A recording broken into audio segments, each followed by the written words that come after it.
Second Timothy chapter 2. Where yeah, I would apologize, but by now apology is not going to make any difference. I get where I just go word by word sometimes, and that's been the case in 2 Timothy 2, verse 24. And the Lord's servant must not be quarrelsome, but must be kind to everyone, able to teach, not resentful. We made it through all the way to not resentful. And that's where I want to spend most of our time today. Resentment is the number one killer of relationships. This has been my experience. I don't know, how would you do a peer-reviewed study of that? I don't know. But I do know from my own experience in working with people and my own life, resentment kills. But it doesn't start with resentment.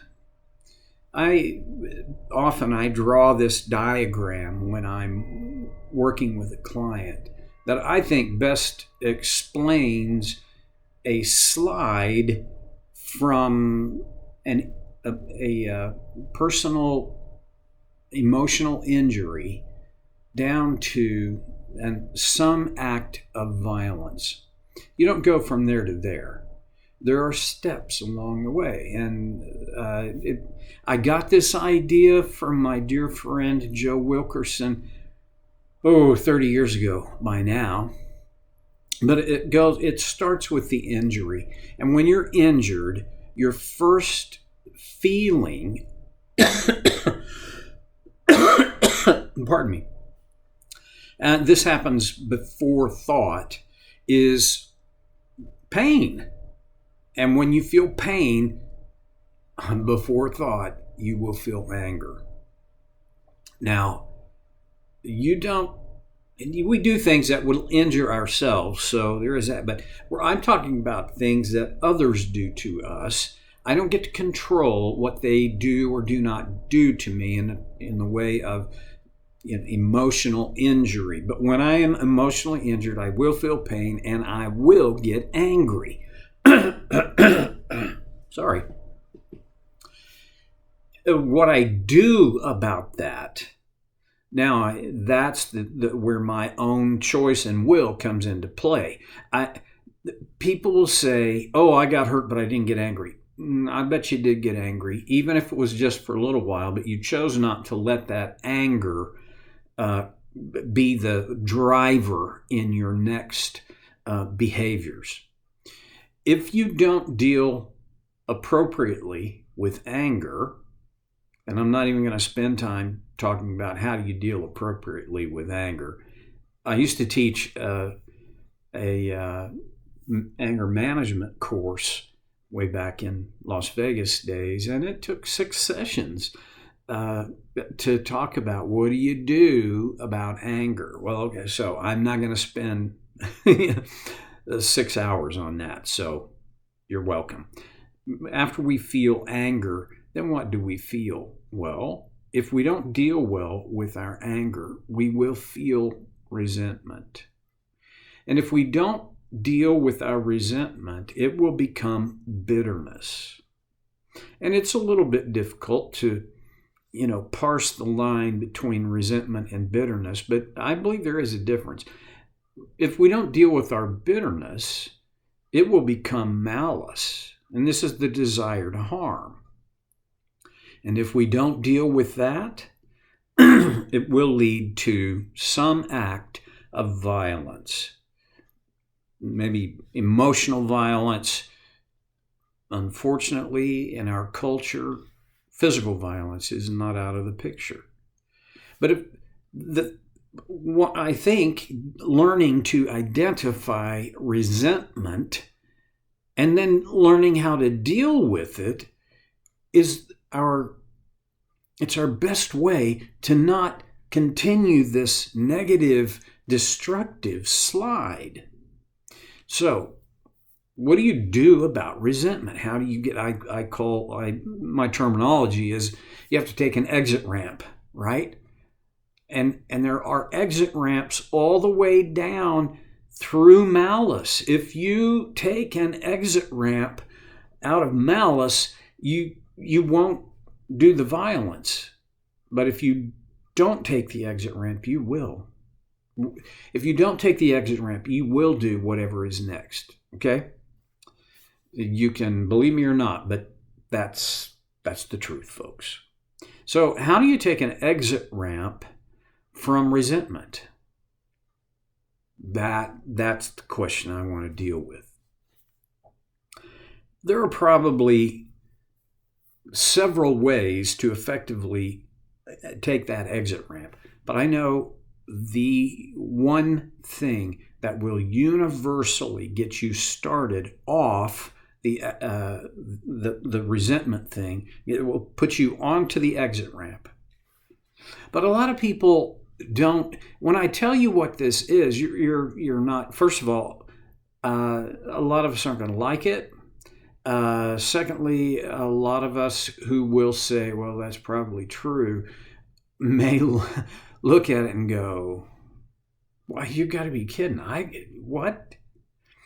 So I think it's counterintuitive. See, the world around us promotes the idea that what you do with resentment, they have two extreme ideas. One is drop it.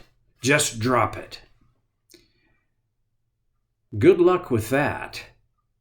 I don't know if you've ever tried to just drop an emotion. It's pretty hard. Here's a second, on the other end of the extreme. Let her rip, tater chip. Tear into them like a monkey on a cupcake. Well, neither one of those works. The motive is right on one. The motive on the other is absolutely not right. So what do you do? What does work?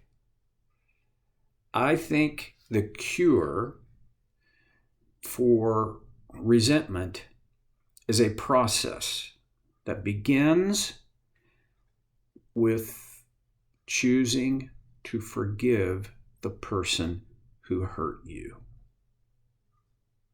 So, boy, is that profound or what? It's not profound. Actually, it's fairly simple. I believe it may be one of the most difficult things for a human being to do. And the more deeply you have been hurt, the odds favor that the more you will be carrying resentment, right? You got small hurt, small resentment, big hurt, big resentment. And so for the small hurts, taking the exit ramp by choosing forgiveness, okay, that works, and it's not that big a deal. I mean, it's a little wound, and I can reconcile myself to the fact that, but the deeper the wound, the more difficult it is to forgive.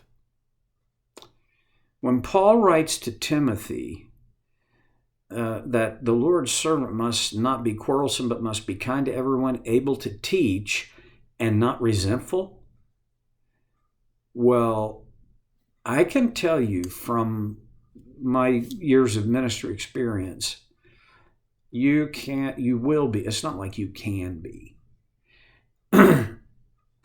If you're in ministry, you're going to be hurt.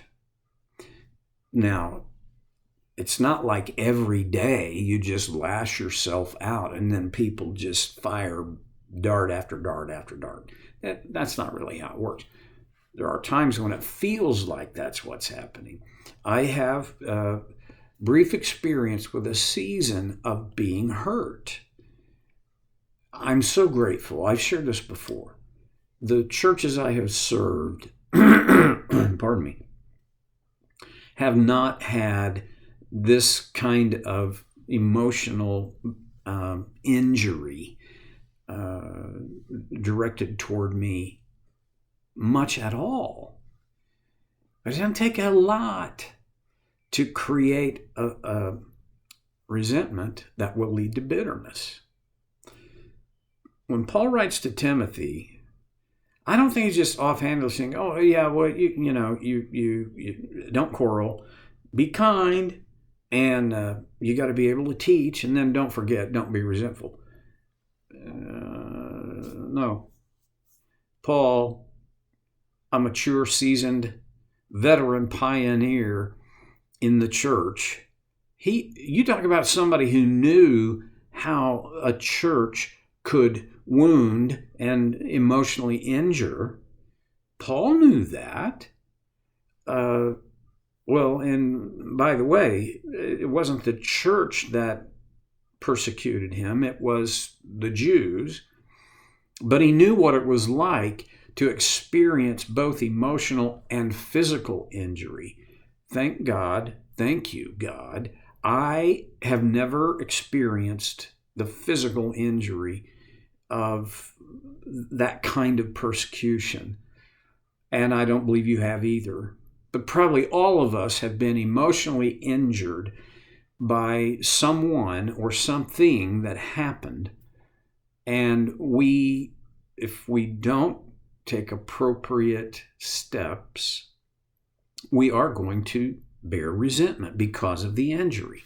When I notice resentment, oh, by the way, let's talk about what are the signals that I am resentful? Well, if you pause and just ponder that, one of the things is I really don't like being in the presence of that person. Second thing is, when I am in their presence, what they say and how they say it is very irritating to me. Here's a third way. I am very critical of virtually everything they say and do. These are not horrible, they are horrible, but they're not like these deeply mysterious things. I mean, this is like, duh. But we tend to pass over those things and go, well, I don't like them. Okay. And you know what? When you resent someone, it is very, very difficult to be kind toward them. So when I notice resentment, then what have I got to do? I've got to begin the process of forgiving. And here's where that process begins. It begins with my choice, with me saying to myself and to God, not to the one who hurt me, to myself and to God, I am choosing to forgive, fill in the name, for how they hurt me when, and then you got to fill in the blank. And so here's the deal. It's noble to say to yourself and to God, I am choosing to forgive this person, you fill in the blank, period. It's not effective, but it is noble. Here's what's effective. What did they do that hurt me? Well, just how they are. No, that's not what I'm talking about. How specific can you be about what they did that injured you emotionally? That's where you start. Lewis, C.S.,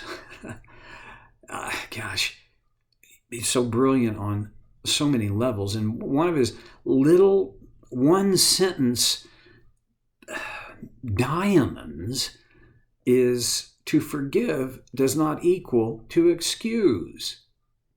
And often, as Christians, we get hung up there because we're trying to excuse something that needs to be forgiven. All right. Can you imagine? I got more to say about this.